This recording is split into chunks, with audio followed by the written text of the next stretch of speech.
It's all looking good. There's pilot whales here, there's dolphins, there's birds, there's a 2-degree temperature break as well, which is a good sign. But it's amazing what you see in the open ocean. Have a look at the size of that. Now, this is fun. It's dead calm, catching albies. G'day, Mandy. Good to meet you. Suddenly, the Sunfish said, you know what? I've had enough of you two turkeys. I'm gone. Last week on big fish, small boats. High five for that one. High five for that. After a successful trip to Bermagui, we headed to Jarvis Bay to see our mate Corey for what we thought was going to be a quick stopover. But after landing that monster bluefin and having a heap of fun, we decided to stay in hope of catching a few more big fish.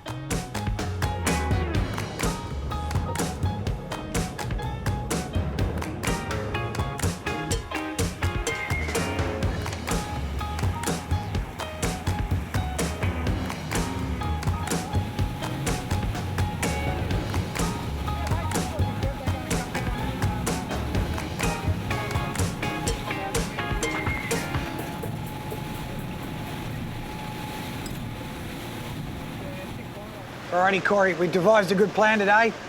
30 miles out. I mean, as you can see, it's a bit rough, so might have to handle that. But we're going to keep trolling. We've got the gear out the back. We're going to keep trolling until we find these fish. Now, the minute we hook up, you're on. That's it, you're on. Looking forward to it. And what are we after today? Yellowfin. Because you said you haven't caught one, we're going to fix that. Beautiful. Hopefully. Looking forward to it. How big are we going to get though? Oh, I'd like to see a 45, something in that range for you. So when one of these rods go off, what do you want me to do? What am I supposed to do? What's the technique for it? All right, you've got the easy part. As soon as the rod goes up, you walk down, start winding. Now, the one trick you got to remember is, because you've got your back to us, you got to communicate. So you got to say, I'm losing line, I'm gaining line, you know, so we know. At the same time, feel our dodgy pom will be down there. He's going to pitch a live bait straight out, because as soon as your tuna nails one of those little halcos, you're going to get another one, the rest are going to come up. So we're going to try and get as many on as we can. And at the same time, on top of that, so you'll be fighting one, he's going to pitch a livey, then we're going to start cubing, and then I'll start bringing the gear in, and hopefully we can get the whole school to come up, you know, like get them all fired up. So they don't know what they want. Some days they'll eat the lures, sometimes they'll eat the liveys, some days it's just on the cube, so we just need to work in with it. And, you know, and that's why it's real important to have a good crew member like Phil that's, you know, as you can see, really hardcore working over there, sunning himself as like a normal pom. But if we do it, we get it right, we'll turn it around. On top of that, we've got to watch with the tide. We've got a tide at 11 o'clock, and then we're going to prime one at 5:30. At 5:30, we want to be settled in, cubing, on the best spot we can find. And you're confident we're going to get one today? Or a couple at least? Yeah, not a worry in the world.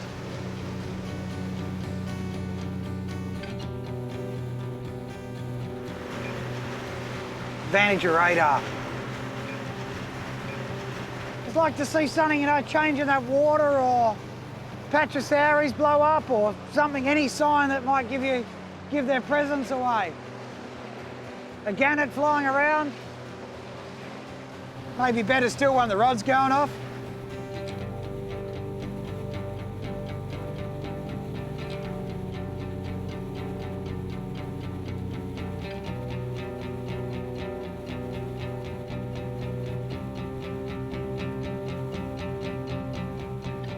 Well, we've been working hard. It's been a bit slow, you know, it's calm, not seeing anything. All of a sudden, Craig called up, he saw a bust up, which is a bunch of tuna smashing on the surface. We've come up, there's pilot whales here, there's dolphins, there's birds, there's a 2-degree temperature break as well, which is a good sign. And it's all looking good. We just need to find these fish ourselves.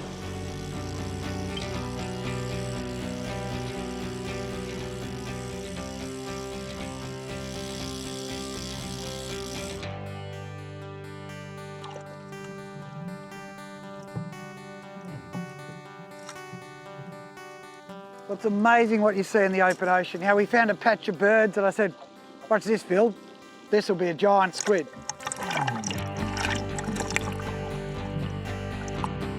tell you what, if I pull it over towards us, have a look at the size of that. That is a giant squid.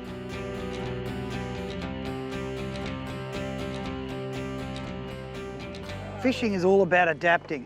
I'll tell you what, there is no better burley trail than a giant squid. So, I'm going to use this old meat hook pin him off to the back of the boat here while we fish and see what we can catch tuna-wise. Who knows, big shark might come up, massive swordfish, another giant squid. You just don't know. So we'll keep our little friend, since he doesn't stink too much, let him float around and see what happens.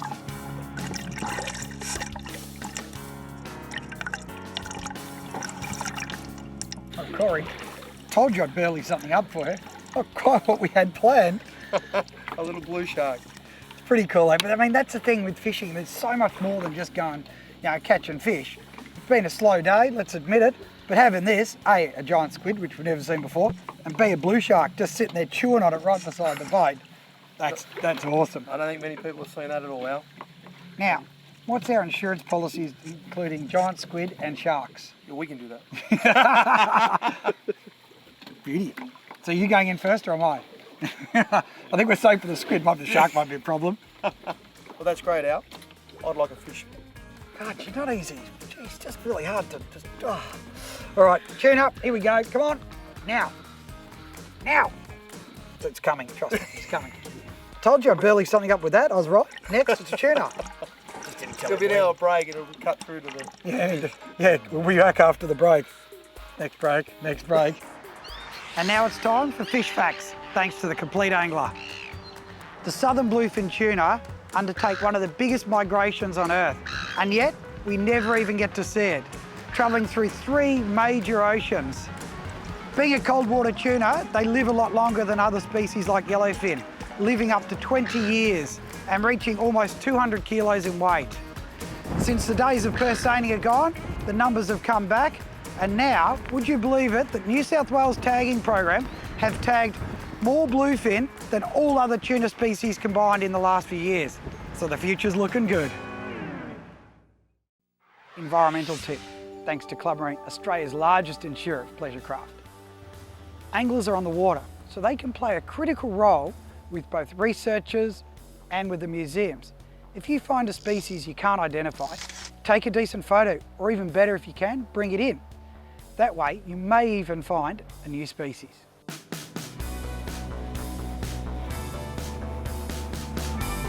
After a long day's fishing with some unexpected surprises, we stayed on into the night and the fish finally started biting. Here we go. Nice little albacore, bit of fun. Great to actually get into a tuna for today. As soon as we hooked up that albie, the next one was on quick smart. Not bad, Corey. Quick. Is that all right, mate? That's a quick That's the way to do it, nice and quick, you know. And before we knew it, we had a hat trick. Always talking. I love that. Oh, they're growing. That's what we want to see, mate. This is fun. It's dead calm. Catching albies. Can't argue that. After our triple treat of albies, we finally hooked up something with a lot more pull. Could be a shark, it could be Just have a line. just in case. Excitement of the unknown. Mate, what's it feel like? What's it feel like? Feels great. Oh, what's going on here? No big head shake. Yeah, it's acting weird, isn't it? Yeah, very strange. It's got a lot of power to it. Oh, it is. Good there, Sword. You feel The it. ending, yeah, just as soon as it was acting all over the place and stuff, I went, oh. It's a funny thing with fishing, you just don't know what it is. Shark. He's caught our friend the blue shark. We've been letting him swim around all day. He hasn't done anything, hasn't annoyed us.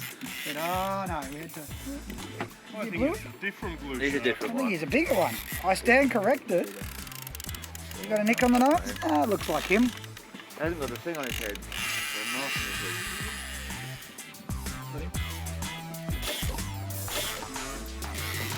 Look at him. So we're going to put a tag in him, do the thing for fisheries, do the right thing, put a tag in, so if he ever gets recaptured, they'll know where he goes. We're doing our bit for science. Yeah, That's if he stays with us. Marlo and Otis over here are a bit slow. Come on, you two, what are you doing? We're organised over here. Come on, Phil. Come on, Phil. No pressure, Phil. Don't lose it, Phil. Come on, Phil.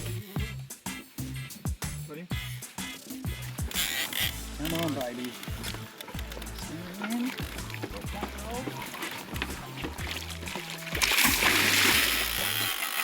tag is in.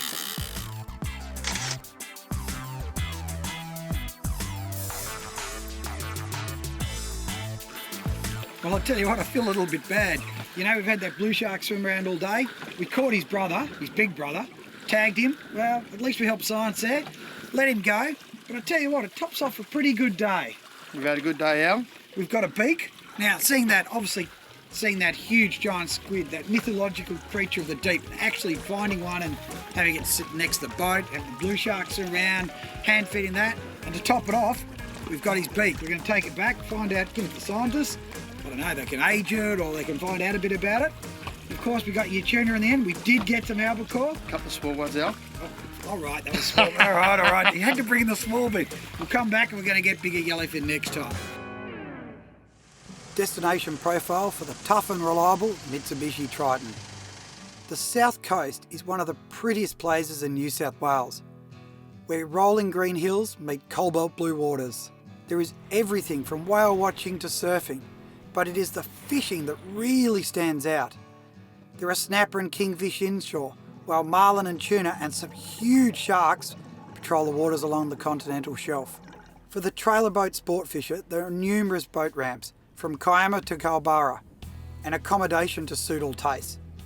Most importantly, it is a year-round destination for anglers, where it doesn't matter what size your boat is, you can still always get into the action. Remember to reel in the tough and reliable turbo diesel Triton at your local Mitsubishi dealer today. After the break, we head inside the Australian Museum Research Labs and find out more about that giant squid we found.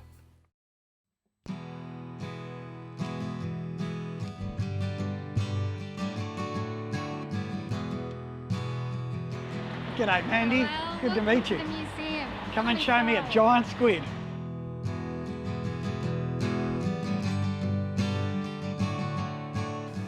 So Mandy, I didn't realise when we found this giant squid that it was so important. I mean, I'm glad we brought the beak here for you. That's great. It is an important find because there's very few giant squid found that haven't completely decomposed. So what was really of interest to me was to get some tissue that surrounds the beak to put in our frozen tissue collection, and it'll be really good for DNA research. And I just wish you'd brought up the whole thing and brought it in and we could have had it on display. We tried, it was so big, but next time I promise I'll bring it in. How big? I mean, obviously 14 metres, that must take, what, does it grow? It's 100 years old. How long is it? No, the surprising thing about squid and cuttlefish and octopus is they all live for about a year. But the same for giant squid? Yes. That's fascinating. So they grow, that is astronomical growth that they can grow 14 metres in a year. It is. And the bit that was probably of most interest to the museum is this bit. Thank you. And this is, when you gave it to us, it had the beak sitting in there. This is a big muscular mass that surrounds the beak. I took the beak out so the kids and other people could have a look at it in the Deep Oceans exhibition. And what I did then was I took some tissue samples and they've gone into our -80-degree freezer. Oh, check this out. And this is where we keep tissue samples and DNA samples for long-term storage. Like the giant squid. Like the giant squid. So we took tissue samples. And my pilchards? No, not your pilchards. It would be a great one for pilchards. Look at this.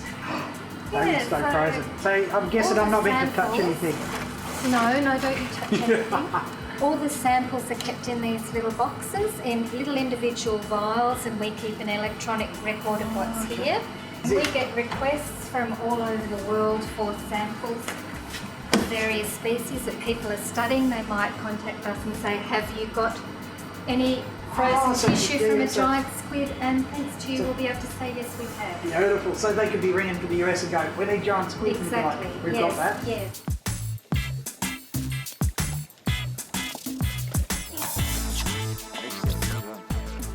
I suppose we should really highlight this, is that we thought the beak was the important part. So we just thought, oh, we'll just cut this bit out and put it all together. Because I think something that's really valuable is that fishermen are out there all the time, and whether they find a giant squid or some creature of the deep, it's really important that we should try and get you guys samples or get something to you guys. What should they look for and what should they try and do? Well, if you find something that is exciting, the thing to do is note where you've found it, latitudes and longitudes, who collected it and the date, because all that sort of, and a photo obviously, or a specimen is even better.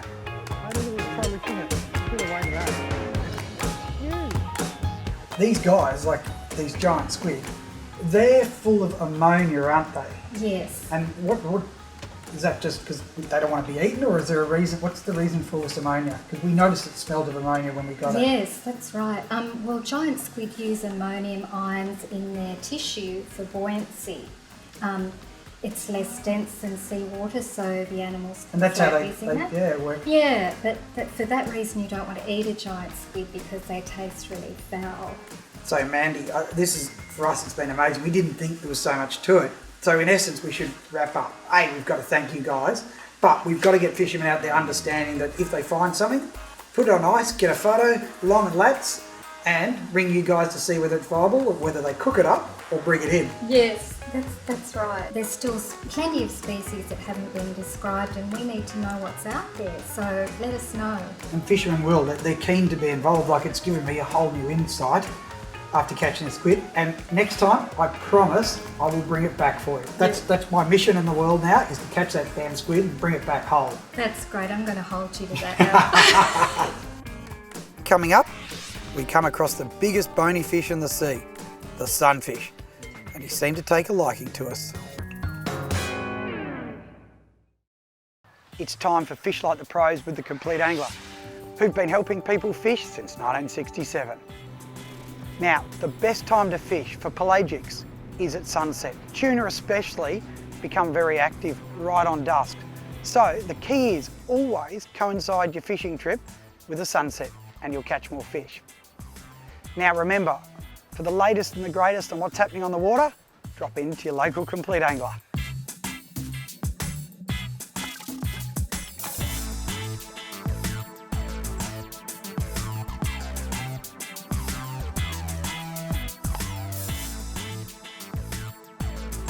The great thing about fishing is you just never know what's going to happen next. We had a day there, we'd fished out wide, it's been pretty quiet, we hadn't seen much. We're on our way in and we spotted a sunfish, and as the name suggests, being a sunfish, they spend a lot of time sunning on the surface.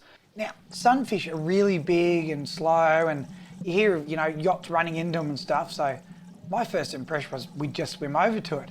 So myself and Paul Miller said, let's jump in. It's only, a kilometre to the bottom, let's jump in and swim with it. So we positioned the boat, jumped in, swam across the sunfish, and these are really big docile creatures. We couldn't keep up with it, couldn't even get close, there it is in the distance.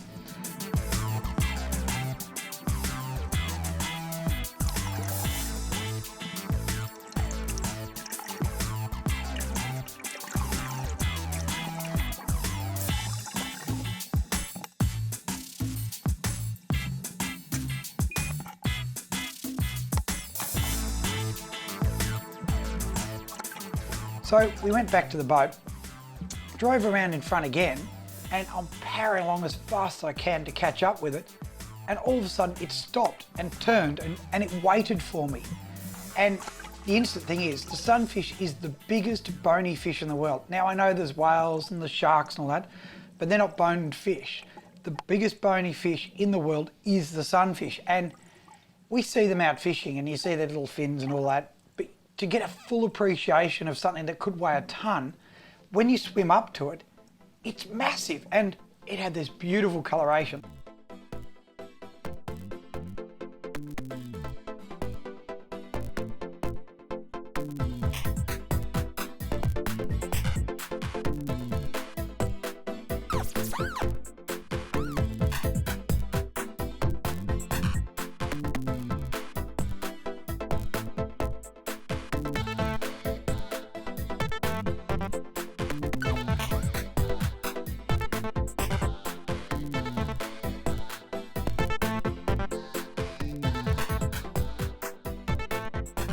So I pulled up and it's looking at me and I'm looking at it, and Paul comes up round the other side, and I swear to God, the sunfish almost smiled. He really looked at it and went, oh, cool, bit of company. I mean, he's got a massive ocean to swim around, he'd probably get lonely. And anyway, it probably only lasted a few minutes, but at one stage Paul's there, the sunfish leans back a bit, he gives him a scratch and then puts his arm on it. And he's smiling at us. If they smile, I don't really know, but it was really amazing. And as quick as it started, it was over. Suddenly, the sunfish said, you know what, I've had enough of you two turkeys, I'm gone. And boom, it was gone. And Paul and I look at each other going, these things are meant to be slow. And it just went and disappeared with these weird fins above and below, and but disappeared. And we're looking at each other going, that was cool. And it shows that fishing is so much more than just catching fish. You get those days where it's a bit quiet, jump in with the sunfish, although I wouldn't recommend it, and it turned our day into something that was pretty boring to an amazing day where it finished in a magical moment. Club Marine's tips of the week. Firstly, always watch the birds. They're your eyes in the sky. Secondly, if you're going night fishing, check your lighting before you go. And finally, always carry a camera because you don't know what you're going to see.